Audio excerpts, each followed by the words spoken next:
Hello students, bless you all. Already हम लोगों ने 6 चैप्टर तक पढ़ लिया है और आज के इस वीडियो में हम लोग 7 चैप्टर पढ़ेंगे जिसका शीर्षक है नेता नहीं नागरिक चाहिए। ओके स्टूडेंट्स, शीर्षक मीन्स क्या होता है? टाइटल।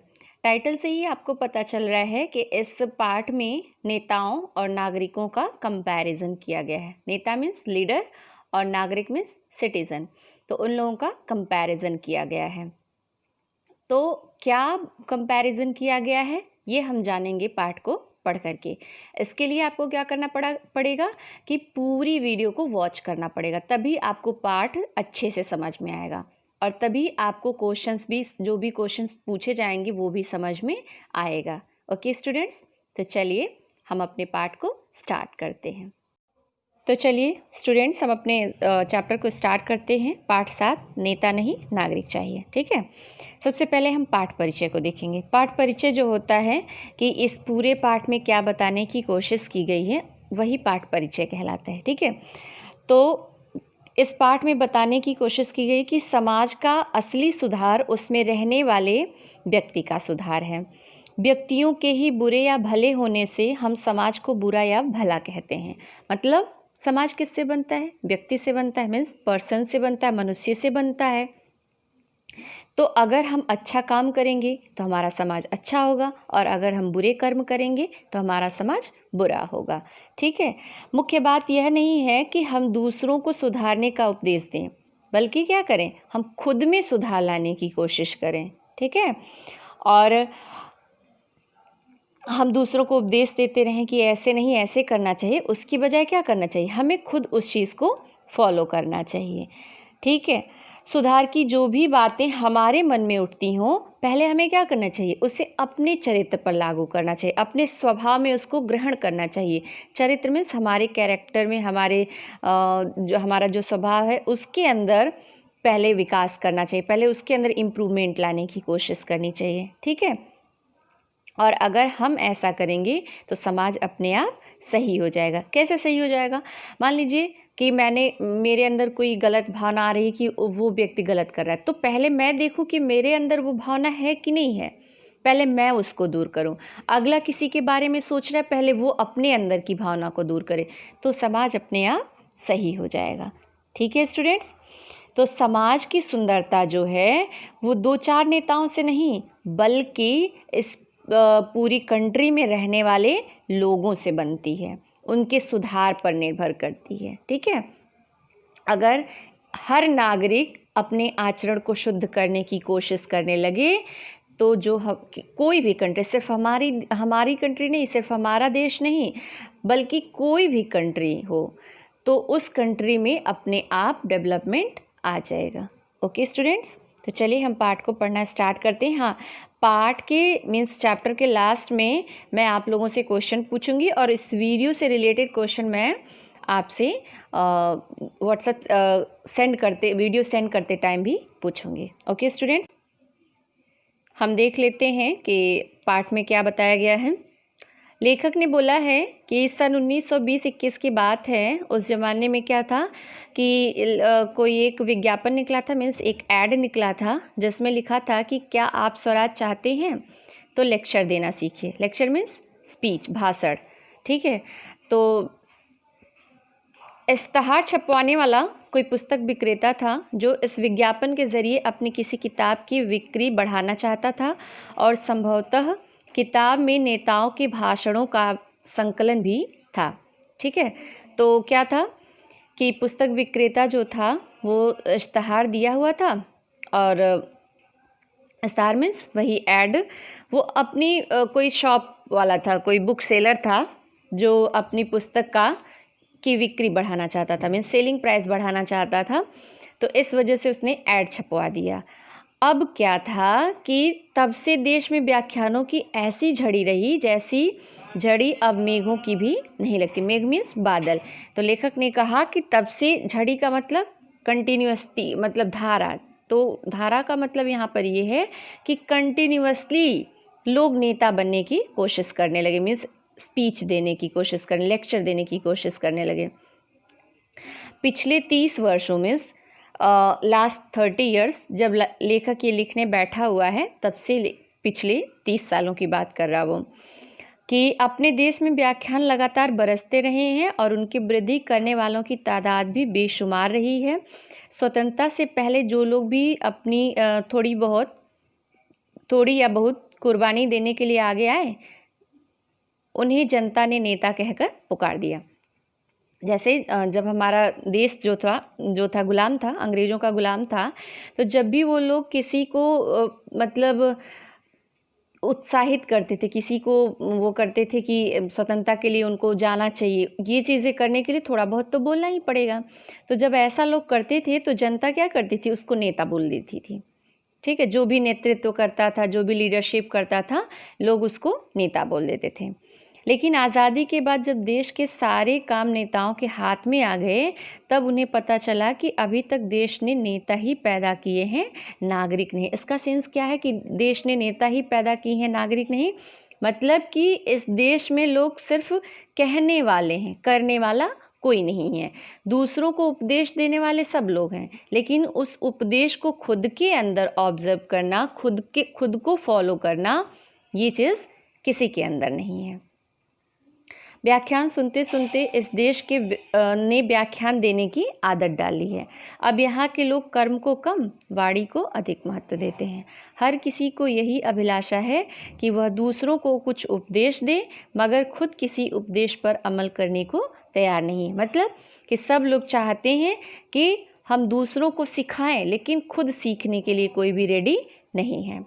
लेकिन क्या किसी ने यह भी कभी सोचा है कि अगर सारा समाज नेता बनने की तैयारी में लग जाए तो नेताओं के पीछे चलने वाले लोग कौन रह जाएंगे? और क्या नेताओं से भरा हुआ देश कोई अच्छा देश होता है? ये दोनों क्वेश्चन प्लस एक क्वेश्चन मैं लास्ट में पूछूंगी। इन तीनों क्वेश्चंस का आंसर आप लोग मुझे लास्ट में देंगे। ठीक है, जब वीडियो आप लोग पूरा वॉच कर लेंगे तो इन तीनों क्वेश्चंस का आंसर आप मुझे, पहला क्वेश्चन कि क्या किसी ने या कभी सोचा है कि अगर सारा समाज नेता बनने की तैयारी में लग जाए तो नेताओं के पीछे चलने वाले लोग कौन रह जाएंगे? सेकंड क्वेश्चन कि क्या नेताओं से भरा हुआ देश कोई अच्छा देश होता है, और अगर नहीं होता है तो कारण सहित बताना है। ठीक है, और नेक्स्ट एक लास्ट क्वेश्चन मैं वीडियो के लास्ट में पूछूंगी। ठीक है स्टूडेंट्स, तो आगे पढ़ते हैं कि बड़ों की बात सुनो, उनकी नकल मत करो। यह कहावत किसी भारी अक्लमंद ने कही होगी, लेकिन अब तो बड़ा और छोटा यह भेद सुनते ही लोगों को गुस्सा आ जाता है। जिस ज़माने का एक ही नारा हो कि सब लोग समान हैं, इस ज़माने में 1 या 10 को बड़ा और बाकी को छोटा बताना तंग नज़री नहीं तो और क्या है। हर आदमी सिर्फ बराबरी के सिद्धांत पर आगे बढ़ने को अधीर है। नतीजा यह है कि हर एक को शिकायत है कि उसकी वाजिब जगह उसको नहीं मिली। उसे जिस पद पर होना चाहिए उस पद पर कोई और बैठ गया है, जो निश्चित रूप से उससे छोटा और कमज़ोर है। मिल का छोटा मैनेजर बड़े मैनेजर के खिलाफ है, और राजनीतिक दलों के भीतर जो द्वेष का धुआं छूट रहा है, उसका भी कारण यही है कि आगे के नेता को पीछे ढकेलकर कोई दूसरा आदमी उसकी जगह ले लेना चाहता है। देखिए कि लेखक बताने की कोशिश कर रहा है कि लोग किसी भी चीज़ का वेट नहीं करना चाहते हैं, उछल के मतलब छलांग लगा करके चीज़ों को पाना चाहते हैं, और उनको सबके मन में यही चीज़ लगता है कि जिस पद पर अगला व्यक्ति है उस पर मुझे होना चाहिए था, वो इसके योग्य नहीं है, जबकि ये सही नहीं है। अगर उस पद पर कोई व्यक्ति है तो ज़रूर उसके अंदर कोई ना कोई क्वालिटी होगी, कोई ना कोई योग्यता होगी, तभी वो उस पद पर गया है। ठीक है, सब लोग आपस में बराबर हैं, इस बात को लोगों ने गलत अर्थ ले लिया है। इस बात का लोगों ने क्या किया है? गलत अर्थ ले लिया है। जैसे समानता का अधिकार, सब आप लोग भी जानते होंगे कि बताया गया है कि हर व्यक्ति समान है, हर चीज़ में हर व्यक्ति समान है, लेकिन इसका लोगों ने अर्थ जो है वो गलत निकाल लिया है।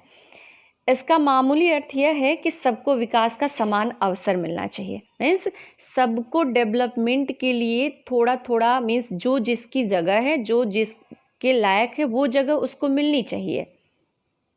यह नहीं कि अवसर की प्रतीक्षा किए बिना जो जहाँ चाहे वहाँ इच्छा मात्र से पहुँच जाए। अवसर कोई ऐसी चीज़ नहीं है जो रोटी दाल की तरह सबके सामने परोसा जा सके। उसे पाने के लिए अपने गुणों का विकास करना होता है। तत्परता, मुस्तैदी और धीरता भी सीखनी होती है और उम्र तथा अनुभवों का भी इंतज़ार करना पड़ता होता है। जिस जगह पर आदमी धीरे धीरे और बड़ी कोशिशों के बाद पहुंचता है, उस जगह पर लोग छलांग मारकर पहुंच जाना चाहते हैं। मीन्स लोगों के अंदर ये चीज़ें हैं कि सबको समान अधिकार होना चाहिए। अगर कोई बड़ा हमसे कुछ हमको सिखा रहा है तो उनको गुस्सा आता है कि ये मुझे क्यों सिखा रहे हैं, लेकिन ऐसा नहीं होना चाहिए। क्या होना चाहिए कि हमें अपनी जगह पे और हमें अपनी एज का, अपनी एक्सपीरियंस का ख्याल रखना चाहिए कि अगर कोई हमें सिखा रहा है तो ज़रूर उसके अंदर कोई एक्सपीरियंस होगा, वो स्टेप बाय स्टेप फॉलो करके उस जगह पर पहुंचा है, तभी वो हमें सिखा रहा है। इस चीज़ को हमें ध्यान रखना चाहिए। मगर जो लोग छलांग मारकर आगे बढ़ना चाहते हैं उसका कारण क्या है? ठीक है, तो आंसर भी लेखक दे रहा है कि कुछ तो यह कि कभी कभी दूसरों को उन्होंने छलांगे मारकर आगे बढ़ते देखा है, और अधिकतर यह कि वह काम करना नहीं हुक्म चलाना चाहते हैं। वे मानते हैं कि ज़िंदगी का असली मज़ा मेहनत करने में नहीं, अपने मातहतों को हिदायत भेजने में है। वे इस बात को भूल जाते हैं कि हिदायत भेजने की योग्यता काम करने से ही आती है। योजना बनाने और आदेश भेजने की सही जिम्मेदारी को वही निभा सकता है जो उन सभी कामों का अनुभव प्राप्त कर चुका है, जिनकी देखरेख का भार वह अब उसे सौंपा गया है। इसलिए जो आदमी अनुभव के दौर से गुजरने से इनकार करता है और मेहनत से भागकर आराम की जगह पर पहुंचने के लिए बेचैन है, उसकी यह बेचैनी ही इस बात का सबूत है कि वह अपने संगठन का अच्छा नेता नहीं बन सकता। नेता का पद आराम की जगह है, इससे बढ़कर दूसरा भ्रम भी नहीं हो सकता। सिर्फ लीडरशिप करने से, यानी कि किसी को लेक्चर देने से कोई नेता नहीं बन जाता है। नेता बनने की क्वालिटी होनी चाहिए, नेता बनने की एलिजिबिलिटी होनी चाहिए। और वो एलिजिबिलिटी कैसे आती है? हमारे अंदर धैर्य होना चाहिए, पेशेंस होना चाहिए, हमें सीखने की ललक होनी चाहिए, दूसरों से सीखना चाहिए। ठीक है, स्टेप बाय स्टेप चीज़ों को फॉलो करना चाहिए। हमारे अंदर क्या होना चाहिए? गंभीरता भी होनी चाहिए। ऐसे ही किसी को हम हुक्म किसी के ऊपर नहीं चला सकते। हमारे अंदर सबसे पहले क्वालिटी होनी चाहिए, एलिजिबिलिटी होनी चाहिए, तभी हम एक अच्छे नेता बन सकते हैं। नेता बनना इतना आसान भी नहीं है। जो अपने काम को प्यार करता है वह कभी भी नाखुश नहीं होता, और न ही यही रोग सताता है कि घड़ी घड़ी मेरा अपमान हो रहा है। जहाँ तक ताकत और अधिकार का सवाल है, नेता चाहे कोई भी हो, अधिकार बराबर उसकी मेज़ पर बिराजता है। जो मेहनती और ईमानदार है, हर नेता चाहता है कि वह अपनी थोड़ी बहुत जिम्मेदारी किसी ईमानदार आदमी पर डाल दे। अधिक भोगने का जो असली सुख है वह नेताओं के नहीं, मेहनती सहायकों के हाथ में है। जो अधिक ठीक है, जो परिश्रमी और ईमानदार है, दफ्तर के अधिकार उसकी कुर्सी के इर्द गिर्द घूमा करते हैं, और जब अधिकार भोगने का यह सीधा रास्ता मौजूद है, तब लोग नेता बनने के फेर में क्यों पड़ते हैं? यह भी है कि नेता कोई एक ही व्यक्ति हो सकता है, लेकिन ईमानदारी और मेहनत के ज़रिए बहुत से लोग अधिकार का स्वाद ले सकते हैं। ठीक है, यहाँ पर इस पैराग्राफ के कहने का मतलब ये है कि नेता बनना ज़रूरी नहीं है। आपके हाथ में कितने राइट हैं, आपके हैंड में कितने राइट मीन्स कितने अधिकार हैं। बहुत सारे नेता होते हैं कि उनका सारा काम कोई और करता है, एक्चुअल में जो सारे राइट्स होते हैं उसके अंदर होते हैं। नेता सिर्फ बातों को बोलता है और सारी जो पावर होती है उस व्यक्ति के अंदर होती है। अगर कोई ईमानदार पढ़ा लिखा व्यक्ति है और जिम्मेदार व्यक्ति है तो सारी पावर उसके हाथ में होती है। वो हर नेता यही चाहता है कि मेरी आधी से अधिक रिस्पॉन्सिबिलिटी कोई जिम्मेदार और ईमानदार व्यक्ति ले ले।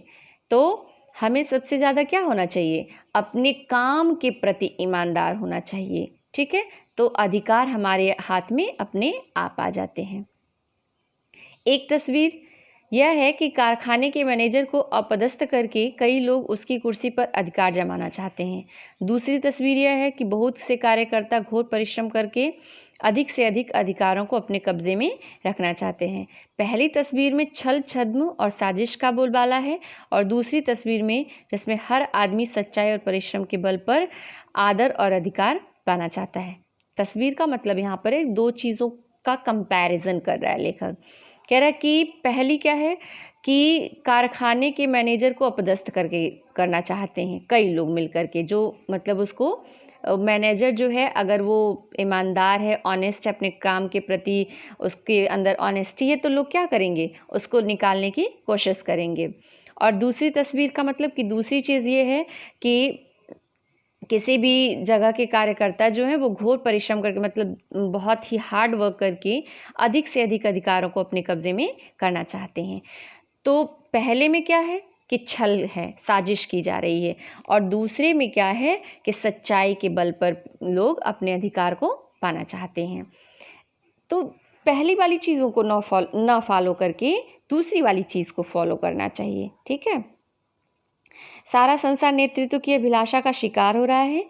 जो व्यापार में है वो मुनाफाखोरी और चोरबाजारी करके धन में सबसे आगे निकल जाना चाहते हैं। जो नौकरी में है वे अपने ऊपर वाले अफसर को ढकेल करके आगे आने को बेचैन हैं, और जो सामाजिक या राजनीतिक क्षेत्र में काम कर रहे हैं वे भी ऊपर के नेताओं को हटाकर खुद उनकी जगह ले लेना चाहते हैं। भाषण, गर्जन, तिकड़म और छद्म, झूठे वायदों और धोखे की कस्मों से सारा सार्वजनिक जीवन कोलाहल से पूर्ण है। कोलाहल का मतलब क्या है? शोर। अब यहाँ पर शोर का मतलब नहीं है, यहाँ पर यह है कि सब लोग एक दूसरे को पीछे करके खुद आगे जाने की होड़ में लगे रहते हैं। अपनी रेखा को बड़ी करने के बदले दूसरे की रेखा को छोटी बनाने का कुत्सित भाव भी नेतृत्व की आकांक्षा से जन्म लेता है। मतलब अगर हमें किसी से आगे बढ़ना है तो हमें उसको पीछे ढकेलने की क्या ज़रूरत, हम खुद आगे बढ़ने की कोशिश करें, हम उसका नुकसान ना करें बल्कि अपने अंदर वो योग्यता विकसित करें। ठीक है। आए दिन विद्वानों, चिंतकों और नेताओं से हम यह सुनते ही रहते हैं कि समाज बहुत ही कुरूप हो गया है। मगर दुनिया क्यों कुरूप है और उसे सुंदर बनाने का सही तरीका क्या है? ठीक है, इसका आंसर भी आप लोग देंगे कि दुनिया क्यों कुरूप है और उसको सुंदर बनाने का सही तरीका क्या है। ठीक है, इसका आंसर भी आप लोग वीडियो के लास्ट में देंगे। ठीक। प्रतिद्वंद्विता की भावना मनुष्य के स्वभाव में दाखिल है क्योंकि यह हमारी जीवधारी प्रवृत्ति से निकलती है, लेकिन पशुओं के समान मनुष्य में केवल जीने की प्रवृत्ति ही नहीं होती, दिमाग का मालिक होने के कारण वह सोच भी सकता है और हृदय तथा आत्मा रखने के कारण वह अपने विचार को निर्मल भी बना सकता है। क्या उसे इसका ज्ञान नहीं हो सकता कि केवल पशु प्रवृत्ति को लेकर चलने से वह मानवता से दूर और पशुता के समीप पहुंच जाएगा? जो भी मनुष्य मानवीय आनंद में वृद्धि करना चाहता है उसे चाहिए कि वह मनुष्य में जो गुण है उनकी प्रशंसा में वृद्धि करे, और जहाँ भी ईर्ष्या और द्वेष की लपटें उठ रही हैं उन लपटों को नीचे लाए व्यक्ति आगे बढ़ना चाहता है। यह न तो अस्वाभाविक है और न निंदनीय। सिर्फ उसे यह देखते चलना चाहिए कि खुद को आगे बढ़ाने की कोशिश में कहीं वह उन मूल्यों को तो नहीं कुचल रहा है जो एक मनुष्य के वैयक्तिक विकास से कई गुना अधिक मूल्यवान है। मतलब यहाँ पर लेखक के कहने का अर्थ ये है कि हमें आगे बढ़ने की कोशिश करनी चाहिए, इसमें कोई बुराई नहीं है, लेकिन कैसे? कानून को, नियम को, सारी चीज़ों को फॉलो करते हुए, और सबसे बड़ी बात कि जो हमारा स्पिरिचुअलिटी है, जो हमारी आध्यात्मिकता है, जो हमारा नैतिक मूल्य है, ठीक है, उस चीज़ को ज़रूर फॉलो कर। नैतिक मूल्य से मतलब कि हमारे जो संस्कार हैं उसको नहीं भूलना चाहिए। हमें आगे बढ़ना चाहिए लेकिन अपने संस्कारों को नहीं भूलना चाहिए, संस्कारों को साथ में लेते हुए आगे बढ़ना चाहिए।